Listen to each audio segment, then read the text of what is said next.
Hello there, you guys, and welcome back to our little music bubble. It's a rainy day today. It's so nice to have rainy days. I just love the gentle sound of the rain.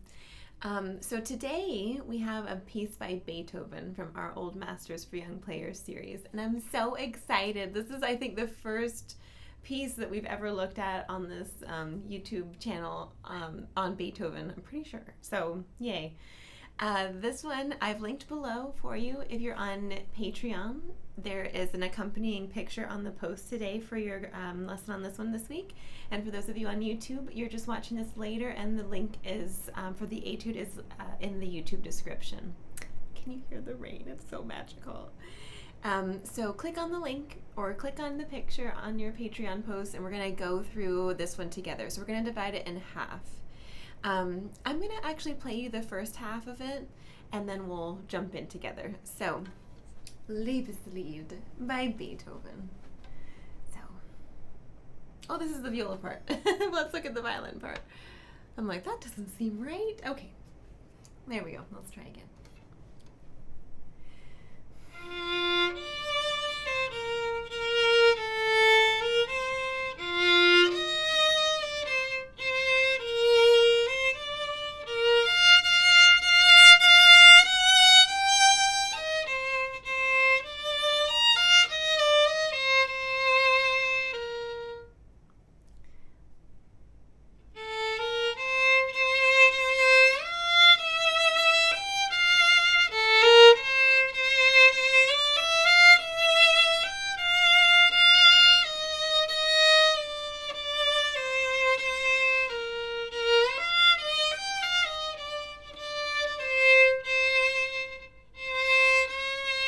Whoops, what am I doing?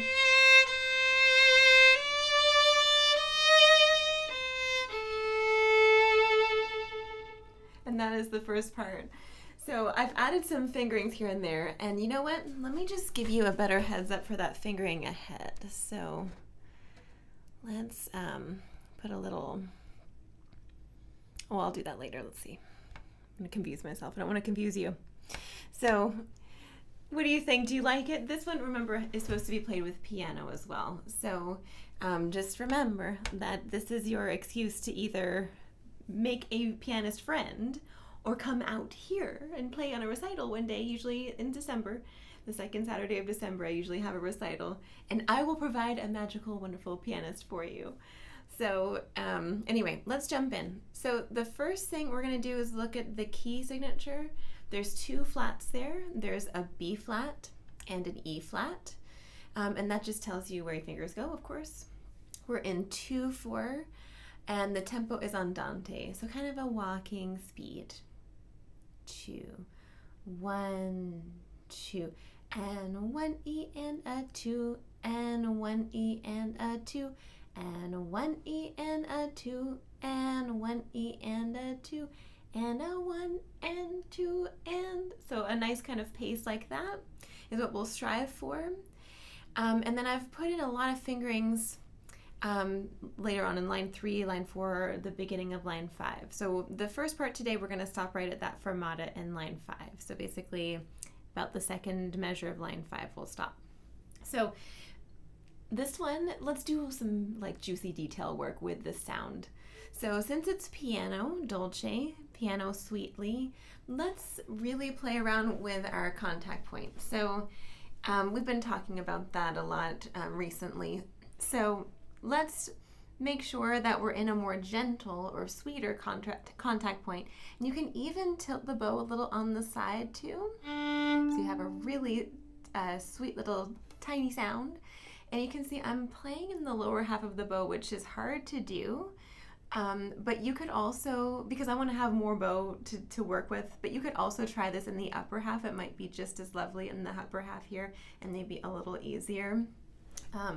But I'm going to kind of start down here. So let's listen to this first line and see how these little musical thoughts, they kind of build upon each other. So let's listen to the first one.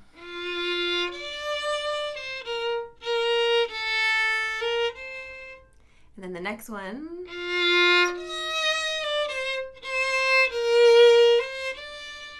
And then this last one.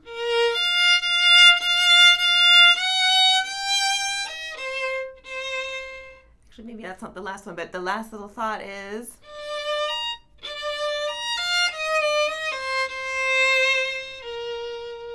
And then it just kind of perfectly tapers away. So let's see if we can kind of map those little thought bubbles out, and that way you can kind of see how they're going up.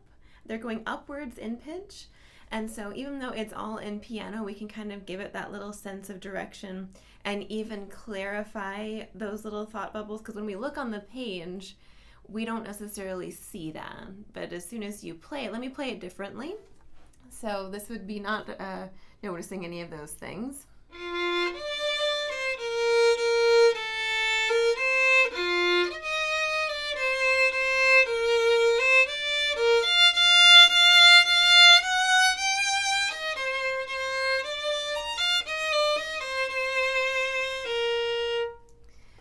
But let's listen to the other way.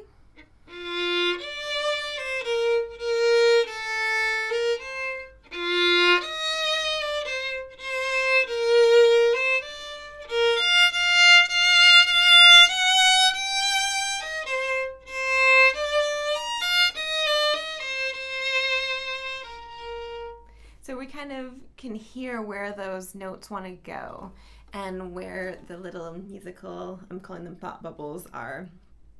So that's the first two lines. The second two-ish lines, so this is line 3, 4, and the beginning of 5, I have all sorts of fingerings for you to try out if you want. So some of them are in third position, and there's one little moment at the end where I totally messed up and we go to second position. Second position is always confusing.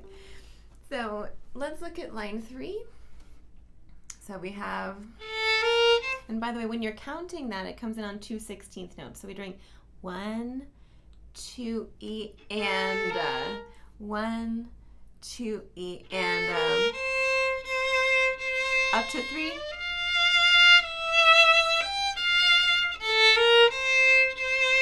Up to third position.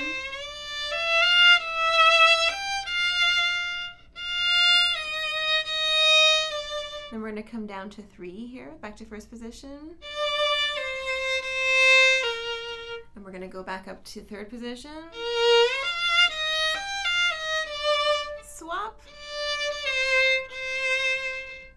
And then this is where we're going to do a finger replacement shift from the 2 to the 1.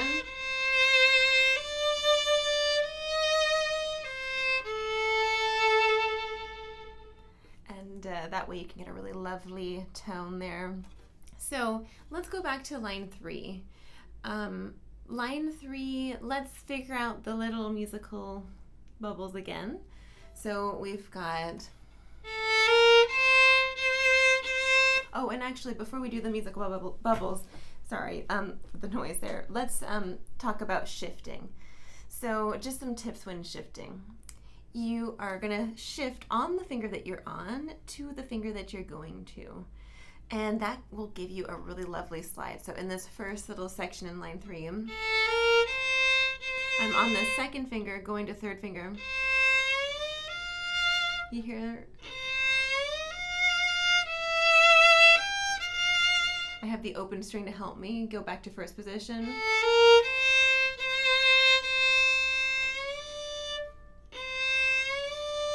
So this one happens so quickly you're not really going to hear it, but the second finger, I'm on second finger, I'm going to go to the first finger. And if you do that, it gives you this really smooth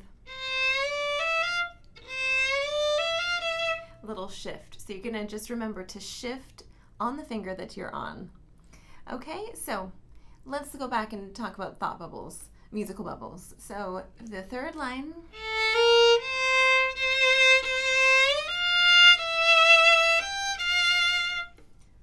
Let's call that the first one. And then the second time, it's similar, but it goes a little higher.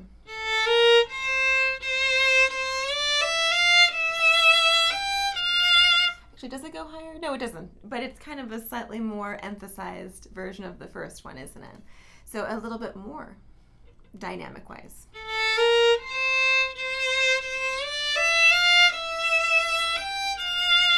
And then we're going to just gently come down the stairs in these 2 slurs at a time, 2 notes sort at a time. But instead of just doing, we want to just kind of gently arrive on the first stair of each note. So I've got a little line over the first slur, the first note of the slur.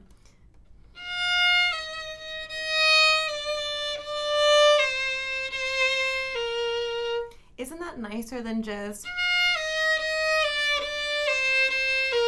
So...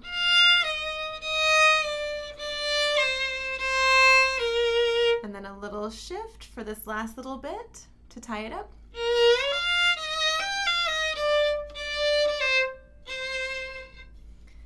Okay, so one little thought on tapering things.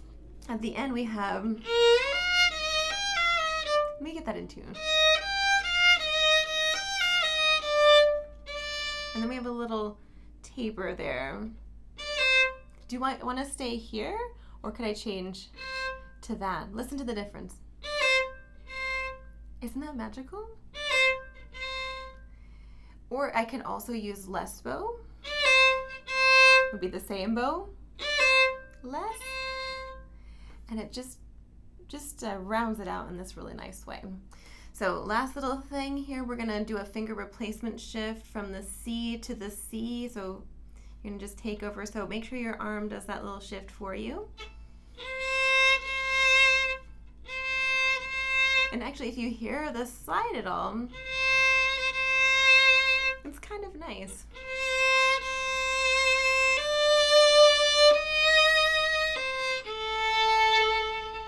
You can go to the fingerboard to taper that out rather than staying. Just go to the fingerboard. One of the tricky things is doing that crescendo as we get to an up bow. So you can pull the bow to the bridge.